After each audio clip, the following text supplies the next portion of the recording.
Over the years, Coronation Street has become part of the nation's celebration of Christmas.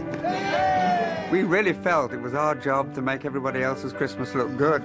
With the festive unwrapping of some of its most dramatic stories. Alfie! Martin! It turned out he'd gone sad, really sad. He's dead, Audrey. From the early days of Panto. Oh, shut up, you lot! Betty Driver, God bless her. Great interplay with the audience. To the latest twist on the greatest story ever told. It was nice to do something traditional, and it wasn't too over the top. I know it was, you know, dressed as an elf and me dressed as Mary.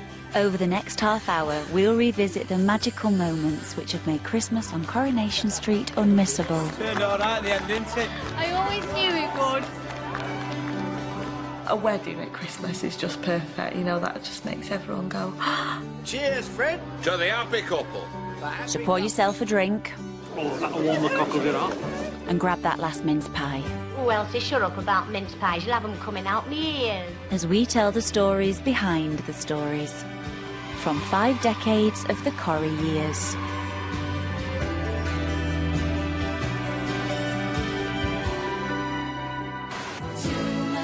It's December 1997 and the newly renovated Windsor Castle reopens to the public following a devastating fire. Now the Windsor Castle is fully open for you and me to enjoy. This year, Teletubbies are the item on everybody's Christmas list. I've laid my hands on a Poe. People are paying tens, if not hundreds of pounds for these things. Meanwhile, Les Battersby's latest scheme is about to turn out to be a bit of a turkey. I think the largest number of complaints we've ever had about a single scene on Coronation Street was when the Battersby's turkey got run over. About time, what took you? Oh, it took us ages to get keys. You know I'm slowly... The Battersby clan had moved into number 5 Coronation Street in the summer of 1997. Moving in, are you? Yeah, this is my lot. Initially, the audience weren't too sure about the Battersbys. I think by the Christmas period, they'd accepted that they were there for a while. Hurry up, Charlie, will you? And for their first Christmas in the street, the Battersbys were going to have a special, unexpected guest for dinner. What in God's name is that? Granada producers got on the phone and said, we're thinking of doing a storyline and we want a turkey in it. I picked this up for half the price of a frozen one. All we've got to do is feed her up. On what? Well, the storyline was that Les would murder her, basically, and we'd all have her for Christmas dinner. Hang it up at his feet, stun it with whatever you've got handy, a brick or the wife, then slit its throat. By the end of the 2 or 3 weeks of filming with her, we'd all grown quite attached. On screen, the Battersby family had become fond of Teresa too. Come on. Do what, Dad? Can't do it. But the bird did seem to have its favourites amongst the cast. I think the bird didn't like me. When Les got hold of it, Bruce, it seemed to calm down. So I think he has a way with birds, Bruce Jones. Growing ever fond of the turkey, it was Les that raced to its rescue when it went missing, but with disastrous consequences. It was so funny because the first time they filmed it, I think it looked too violent. So they had to reshoot it, and then it just looked ridiculous. Just this turkey's head just kind of popping out of shot. It was a stuffed turkey that actually appeared in front of the car. Teresa was at the side of the pavement watching her own demise. There we are. Cheers. It provoked quite a lot of complaints when it was run over. Do you not want some of this turkey? No. Even though they're all probably sat around a Christmas dinner eating it. I don't eat victims of road traffic accidents. It was fascinating to see just how much the viewing public cared about the plight of that fictional turkey. But the story didn't end there. Off-screen, Teresa the turkey was about to hit the headlines all over again, this time in real life. In Coronation Street this morning, there are some very worried people. One of their top stars has gone missing and possibly is the victim of a kidnap. Several weeks after, Teresa had gone missing. It was down to GMTV viewers. An appeal went out. We'll make the appeal this morning again here on GMTV. If you do know anything, please try and get in touch. And she was found behind a farmer's wall several miles away, and she was returned to us 3 days later. She lived well over another 10 years after that, and became a much-loved family pet. It's the turn of the new year, 1999, and the nation celebrates the engagement of Prince Edward to Sophie Rhys-Jones. I managed to take her completely by surprise. She had no idea that it was coming. A new euro currency is launched. Euro is now a reality, and this is a momentous day, I think, in the city. And as Britain welcomes in the new year, the nation is about to bid farewell to Alf Roberts, played by actor Brian Moseley. Alf Roberts was in it in the first few weeks, but only briefly. Are you going to Rover tonight? No, why? There's a big darts match on. I think only became a fixture at the end of the first 10 years, and after that was a great stalwart of the show. Oh, that'll warm the cock a bit up. Cheers. Cheers. It was Brian that told me when I first joined that you had to have something to hang on to in the street. Stop whittling. To give something that people would remember, and in his respect it was the trilby. Leave it, Alf, you proved your point. He was probably the man Napoleon had in mind when he said England is a nation of shopkeepers. Don't you say anything about shopkeepers. There's no finer body of men in the world. The Coronation Street star Brian Moseley is back home tonight after suffering a second heart attack. During the 90s, Brian's ill health was well publicised, and there was mounting concern over his condition. It was ill health, purely ill health, that caused him to leave the street, and it had become, I think, a big issue for the people at Granada because they were aware that he was very frail. He didn't want to leave because he loved it there, but it was just an absolute necessity. You looking well? Oh, thank you, love. New tablets. Have you got another room for the old days? But the production team still needed to decide how and when Alf would leave Coronation Street. Christmas is a special time.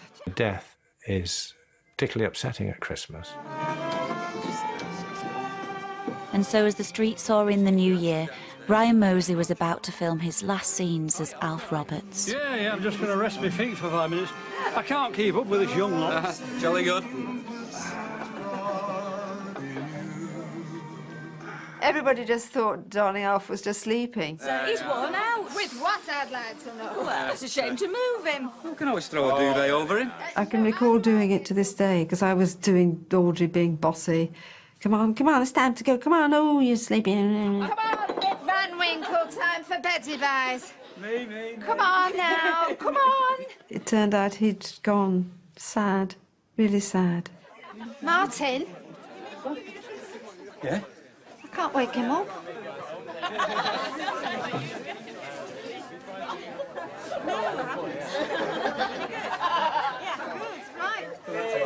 He's dead, Audrey.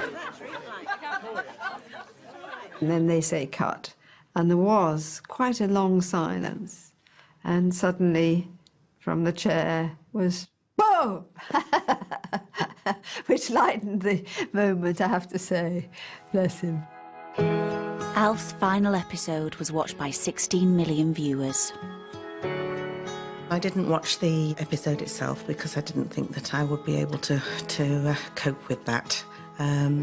But I did subsequently watch it after my father died, and I thought it was very moving and poignant. Brian Moseley passed away on the 9th of February 1999, just 6 weeks after viewers witnessed the death of Alf Roberts. It was just so sad. That was for real. That was not sitting in a chair. He wasn't going to get up and go boo. Oh, now. I think he wanted to be remembered as an honest, solid, good actor who created an honest, solid, good character. It's been a great privilege to serve you all, and I will remember each and every one of you.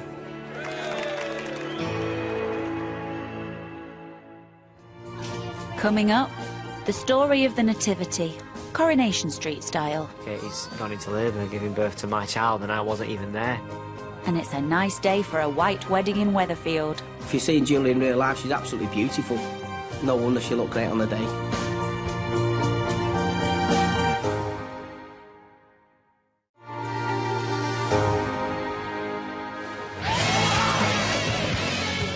Today, fans of Coronation Street have come to expect high drama with their Christmas dinner.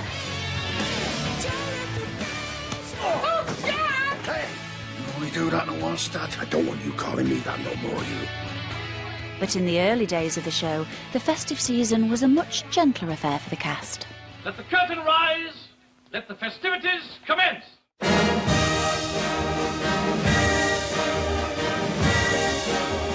Christmas on Coronation Street, in the early days, they always used to do a pantomime or a play or something like that. Right, Jed, take the curtain up. Oh. And the street's theatrical season started in 1962 when writer Tony Warren created a play for the fictional Mission Hall players, including Emily Nugent and Annie Walker. What have you got against me? Belgravia rings with it, and yet she chooses not to know. The first play we did was Lady Lawson Losers. I remember being in there. That was the first sort of big event. Gerald, look at me. Have you searched your heart? Yes. And you know what? With the play coinciding with the second anniversary of the street, the show joined forces with the TV Times to launch a competition for fans. Someone could come and meet the cast, and that was the first time we'd done anything like that. The lucky winners included Mansfield couple Sylvia and John Roberts. I read about this competition in the TV Times. I got to guess which characters in Coronation Street played which characters in the play, and I think I got 9 right out of the 10. The prize would be a trip around the famous Coronation Street set, but extreme weather meant that Sylvia and John arrived hours late. We missed the grand tour, but we got a separate tour later. Yeah. The producer took us round in just Yeah, the just two of took us. the two of us Just round the two for- of us. But we had a proper drink in Yes, the we all had a Rover's proper drink in the Rover's Return. We ended up in Harry and Concepta Hewitt's living room, where we had our photograph taken. William Roach was lovely. They were very nice. And we thoroughly enjoyed going to Coronation Street and having the cocktail party in the evening. It was lovely. There was always a sort of fun feel when we did something like that. It was nice. Here, my love. In years to come, Coronation Street characters would perform a variety of events at Christmas, but often the audience wasn't made up of actors or even extras. All the children in the audience were actually from the local children's home, and they were brought in as extras to watch the pantomime. It's a big treat for them, of course. And they're all given sweets and flags to wave and streamers and goodness knows what. Oh, shut up, you lot. Betty Driver, God bless her, was absolutely wonderful. She just shouted them to shut up and I'll belly you and things like that. She just great interplay with the audience. Shut up! Times may have changed, but early Christmases on Coronation Street are still remembered fondly by the cast. You were doing a show within a show, like a play or a pantomime. It was really quite exciting and enjoyable. It was everybody joining in and getting dressed up and a lot of daftness going on. But it was a lovely thing to do at Christmas. It's 2004, and Band Aid 20 released the fastest-selling single of the year, 20 years after the original. Britain is heading for a memorable white Christmas. Incredibly, over the last century, the UK's only had 7 real white Christmases. Meanwhile, Coronation Street gets ready for a white Christmas too, with a winter wonderland of a wedding. After Ashley had lost Maxine, we realised there was a huge hole in his life. We therefore commit her body to the ground. We introduced a nanny because he needed someone to look after the kid. Yeah, I really want the job. I really want it. Good, because it's yours. It was just destined to happen, you know, even when she first come in and she was playing the nanny. Everyone knew that they was going to get together. When I look at you, I don't see grey, wet Weatherfield. I see sunshine and sun and flowers. I love you.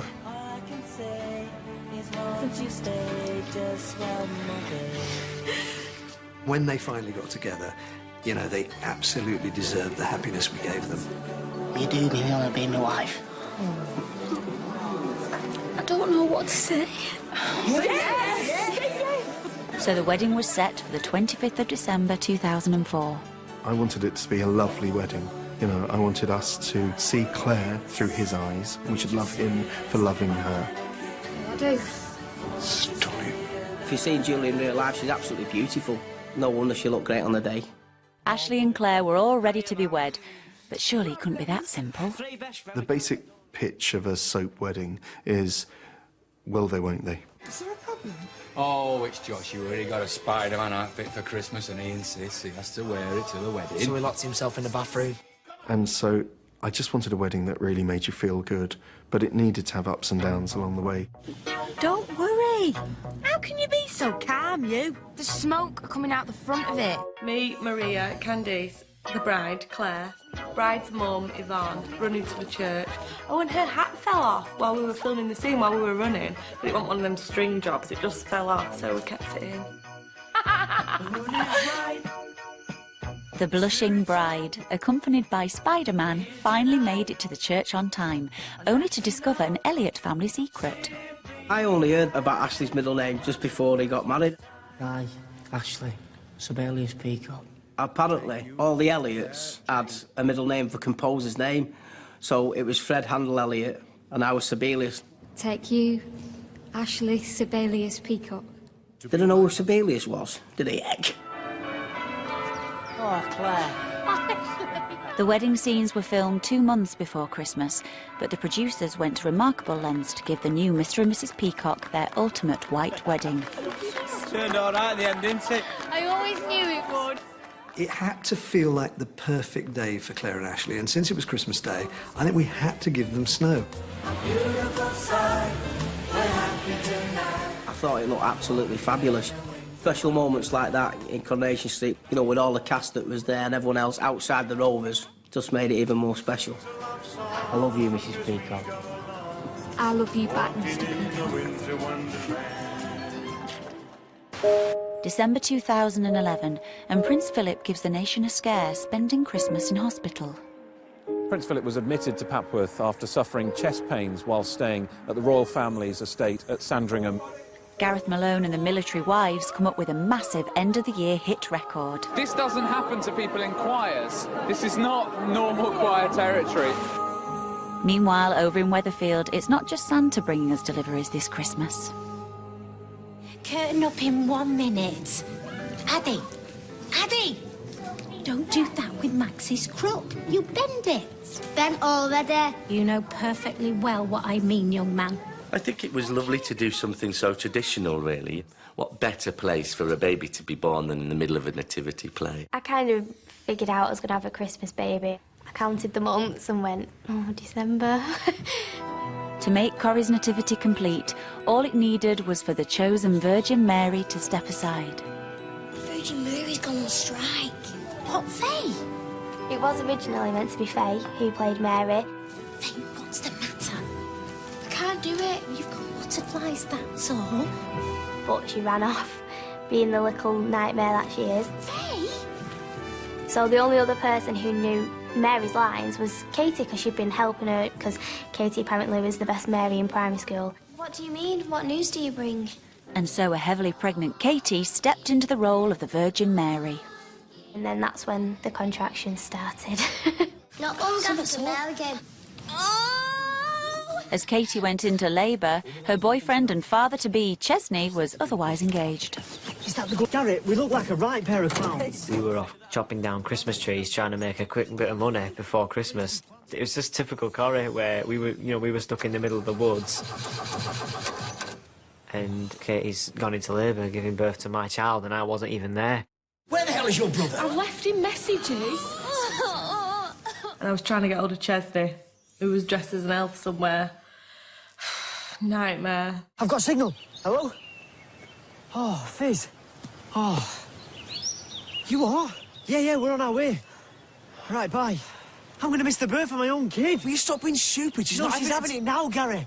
Fizz just told me she's gone into labour. We didn't expect her to give birth like that. Although we should have done, because we should have thought, this is soap. She's dressed as Mary. This is the nativity. What do we think is going to happen? Have you heard anything from Chesney? While Katie's on-screen labour was reaching its climax, off-screen, actor Sam Aston's costume was hampering his progress. My elf costume was baggy, it was too big for me, and it got caught in the chain. And I was trying to pedal, and I was like, wait, my leg's not moving. So I actually ended up falling off the bike. So we had to go again. See that light? That's Beetham Tower. No way. Well, it's not Blackpool Tower, is it, Ches? It's Manchester. We're nearly home. As Chesney followed the bright lights back to Weatherfield, on the set of Coronation Street, giving birth became a team effort. Great. I feel like I want to push. Oh, then go with it, darling. Debbie Rush, who plays Anna Windass, she was there going, no, you need to do it like this. And because I kept squeezing, I kept pushing my legs together, and Debbie was holding them like this, holding my knees for me. I don't think I can do it anymore. Make it stop. Katie! Chesney's here. I kind of felt really sorry for her because you feel a bit silly, really. You stood there like, come on, you can do it, you can do it. And she looked like she had absolutely nothing left in her. OK, now, Katie, one big last push. Come on, darling. Come on, push. come on. Come on, Katie. And so Coronation Street welcomed its newest resident, who was born in the lowly cowshed. Well, in front of millions of viewers. I think your son wants to say hello. There you go.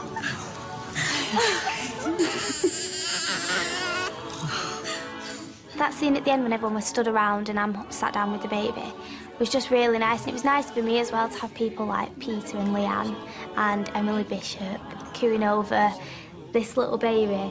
Just made me feel part of the cast even more. The arrival of baby Joseph signalled the next step for new father Chesney. This year was a big step for Chesney and a real turning point and a real rite of passage. I think everyone's used to him being this little Ches. He's kind of grown up, and then he's actually got a child now. He's bringing in, the new generation. I think it was a brilliant, brilliant Christmas episode, definitely.